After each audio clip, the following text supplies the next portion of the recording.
Hello my dear students, welcome back to one more class.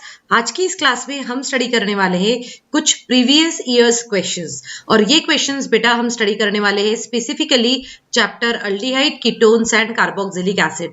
जैसे कि हमें सबको पता है कि टर्म 2 में जो है हमारे ऑर्गेनिक केमिस्ट्री के दो ही चैप्टर आ रहे हैं, एक है अमीन्स और दूसरा है aldehyde, ketones and carboxylic acids. तो इसके कुछ प्रीवियस ईयर्स के क्वेश्चंस हम सॉल्व कर लेते हैं ताकि हमें आइडिया हो कि किस तरीके से क्वेश्चन पूछे जा सकते हैं और उनको किस तरीके से सॉल्व करना है। तो अभी मैं सबसे पहला क्वेश्चन यहाँ पर स्टार्ट कर रही हूँ। ये जो सबसे पहला क्वेश्चन जो है हमारा, ये क्वेश्चन ये कहता है कि यहाँ पर हमें कुछ कंपाउंड्स दिए रहेंगे। जैसे कि मैं यहाँ पर लिख लेती हूँ ये पहला question. The first question is, here they are saying that, wait a minute, okay, so let's start. So here the question is, क्या कह रहा है वो, गिव केमिकल टेस्ट। ऐसा बेटा इसके ऊपर जनरली क्वेश्चन बन ही जाता है। उसमें लिखा हुआ है give chemical test to distinguish, give chemical test to distinguish, give chemical test to distinguish the following. ठीक है, यहाँ पर अब हमें कुछ सैंपल्स दिए रहेंगे कुछ क्वेश्चन के, और उसमें जो है हम क्या करेंगे, इसको डिस्टिंग्विश करेंगे। ऐसे क्वेश्चन डेफिनेटली आते हैं। जैसे अगर पहला हमें दिया गया है वो है हमारे पास में acetic acid and formic acid. ठीक है, acetic acid and formic acid. तो हमसे ये पूछा जा रहा है कि इसमें ऐसा कौन सा केमिकल टेस्ट हम यूटिलाइज करें कि हम इन दोनों को जो है डिफरेंशिएट कर सके। तो यहाँ पर अगर मैं इसका फॉर्मूला देखती हूँ तो ये हो जाएगा CH3COOH, और यहाँ पर अगर आप देखते हो फॉर्मिक एसिड का फॉर्मूला तो ये हो जाएगा HCOOH। अब हमें इसमें जो केमिकल टेस्ट जो है उसको फाइंड आउट करना है कि ऐसा कोई केमिकल टेस्ट जिससे हम पता कर सके कि इन दोनों का डिस्टिंग्विश किस तरीके से किया जाता है।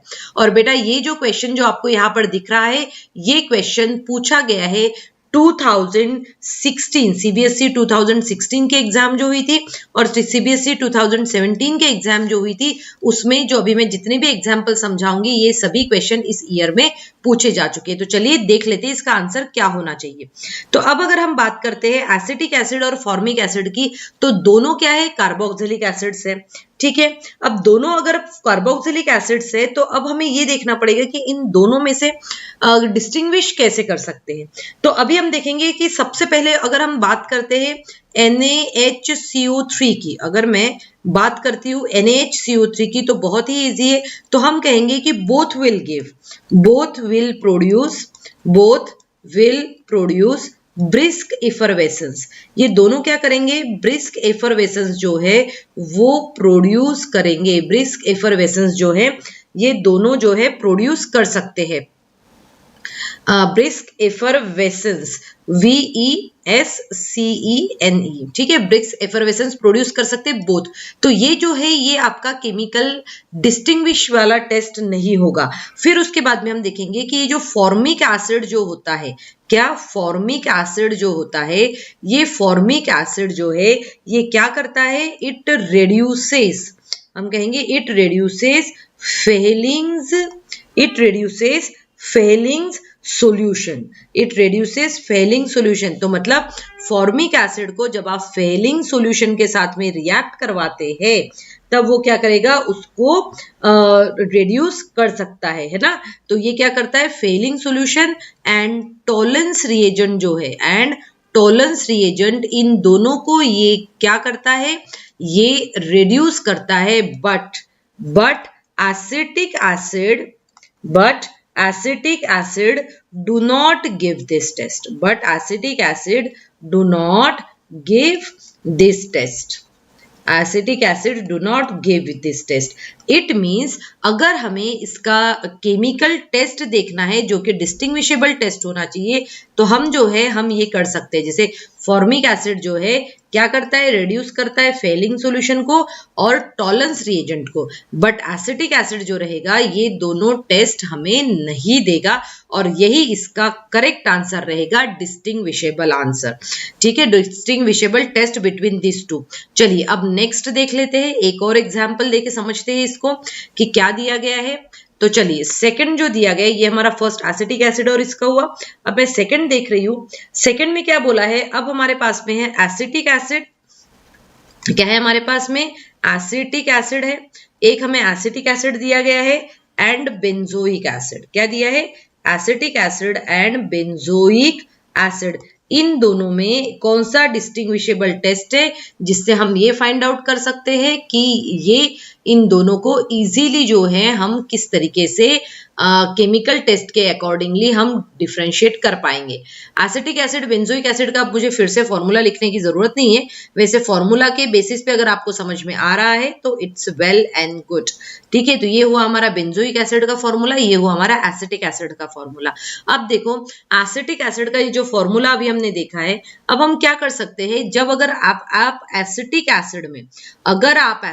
एसिड में FeCl3 सॉल्यूशन मिक्स करते हैं, क्या करते हैं, FeCl3 सॉल्यूशन डाल देते हैं एसिटिक एसिड में, तो ये जो है ये आपको देगा ब्लड रेड कलरेशन। क्या देगा ये? Blood red colouration. और बेटा आप सभी ने ये जो है प्रैक्टिकल्स में पढ़ा हुआ है, एक्सपेरिमेंट भी देखा हुआ है इसका। ठीक है, हम ब्लड रेड कहते हैं या फिर इसको वाइन रेड भी कहा जाता है, ब्लड रेड और वाइन रेड भी कहते हैं। और ऐसा क्यों होता है या फिर ब्लड रेड या वाइन रेड क्यों बनता है, हम कहेंगे ड्यू टू फॉर्मेशन ऑफ, ये ऐसा क्यों हो रहा है, ड्यू टू फॉर्मेशन ऑफ, ये ऐसा इसीलिए हो रहा है due to formation of ferric acetate. किससे की वजह से हो रहा है ये?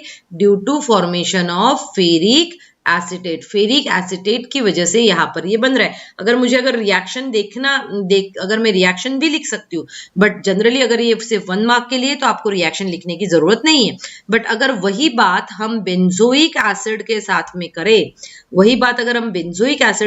कहें तो बेंजोइक एसिड में जब आप FeCl3 सॉल्यूशन पोर करते हैं, बेंजोइक एसिड में जब आप FeCl3 सॉल्यूशन पोर करते हैं, तब वो क्या देता है? बफ कलर बनाता है। वो क्या बनाता है? बफ कलर। ठीक है, ये बफ कलर हम या फिर कहेंगे कि वहां पर वो PPT भी बनाता है on treatment with neutral FeCl3। Similarly यहाँ पर भी जो रहेगा वो रहेगा न्यूट्रल ही रहेगा। दोनों FeCl3 का हम न्यूट्रल ही यूज कर रहे हैं बेटा। ठीक है, सो यहाँ पर ये क्या बनाएगा? बफ कलर बनाएगा। तो मतलब इन दोनों इसमें आपको कलर का डिफरेंशिएशन दिख सकता है कि एसिटिक एसिड जब FeCl3 के साथ रिएक्ट होता है तब वो बनाएगा ब्लड रेड कलरेशन। देखो ब्लड रेड या फिर वाइन रेड बनाता है, जबकि बेंजोइक एसिड जो है वो बफ कलर बनाता है ना। बफ कलर जो मतलब होता है कि जैसे कि अपना फ्लैश का कलर जो होता है उसको हम बफ कलर कह सकते हैं। अगर मुझे यहाँ पर इसकी रिएक्शन लिखनी रहे बेटा, तो यहाँ पर मैं इजीली रिएक्शन लिख सकती हूँ कि जैसे ये देखो, ये क्या हुआ? बेंजोइक एसिड हुआ।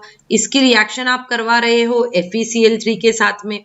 ठीक है, तो ये यहाँ पर बनाता है कि आपका ये जो बेंजोइक एसिड और Fe का एक क्या बनेगा? कॉम्प्लेक्स बनेगा, जिसका कलर जो है वो होगा बफ कलर। ये जो है ये होता है आपका बफ कलर बनता है और साथ में HCl भी प्रोड्यूस होगा। इसी बफ कलर जो है हमें यहाँ पर अपीयर होता है। यही रिएक्शन अगर हम इसके साथ में देखें, CH3COOH के साथ में देखें, तब आप देख सकते हो कि यहाँ पर जब FeCl3 की रिएक्शन होती है, रिएक्शन आप बैलेंस कर सकते हो, तब ये यहाँ पर बनाएगा, यहाँ पर भी फेरिक एसिटेट भी बनता है। तो यहाँ पर जो बन रहा है, तो यहाँ पर हम देखेंगे कि ये जो फेरिक एसिटेट बन रहा है ये जो है इस तरीके से बनेगा, यहाँ पर Fe प्लस HCl, और ये जो है आप यहाँ पर बैलेंस कर सकते हो। और इसका जो कलर रहेगा वो रहेगा वाइन रेड, और हम कहेंगे ब्लड रेड, वाइन रेड या फिर ब्लड रेड रहेगा इसका। क्लियर है? क्लियर हुआ ये सब चीजें? देखो दोनों का डिफरेंशिएशन हमने बता दिया है। ठीक है, अब देखो नेक्स्ट देखते हैं। नेक्स्ट देखो थर्ड जो है, थर्ड में हमारे पास में क्या है बेटा? हमारे पास में जो दिया गया है वो है फिनॉल एंड बेंजोइक एसिड। अब अगर हमारे पास में लेबोरेटरी में फिनॉल एंड बेंजोइक एसिड अगर रखा हुआ है, तो फिनॉल एंड बेंजोइक एसिड, इन दोनों को हम डिफरेंशिएट किस तरीके से कर सकते हैं ना? कैसे करते हैं दोनों को डिफरेंशिएट? तो हम क्या कहेंगे कि फिनॉल जो होता है ये न्यूट्रल, हम कहेंगे कि जो सिंपल जो हमारा FeCl3 सॉल्यूशन जो रहता है, FeCl3 सॉल्यूशन, उसके साथ में ये देता है आपको वायलेट कलर। कौन सा कलर देता है? ये वायलेट कलर देता है। जबकि अगर हमारे पास में बेंजोइक बेंजोइक एसिड है, अगर हमारे पास में बेंजोइक एसिड है उसकी रिएक्शन आप न्यूट्रल या फिर सिंपल FeCl3 से भी करेंगे तब ये यहाँ पर देगा आपको बफ कलर। क्या देगा? बफ कलर। तो आप देख सकते हो न्यूट्रल फेरिक क्लोराइड हमने कम से कम 2 to 3 क्वेश्चंस में जो है यहाँ पर यूज कर लिया है। सो बेटा जब भी कोई डिफरेंशिएशन के क्वेश्चन आते हैं तो आपको इसी तरीके से सोचना है कि उसमें केमिकली हम किस तरीके से डिफरेंशिएट कर सकते हैं। तो आप आज की इस क्लास में मैंने एक ही क्वेश्चन समझाया बेटा। अगर आपको ये क्लास कैसे लगी, क्या आप और कुछ क्वेश्चंस को समझना चाहते हैं या फिर नहीं, ये मुझे कमेंट सेक्शन में जरूर लिखिएगा। And thank you students, have a good day ahead.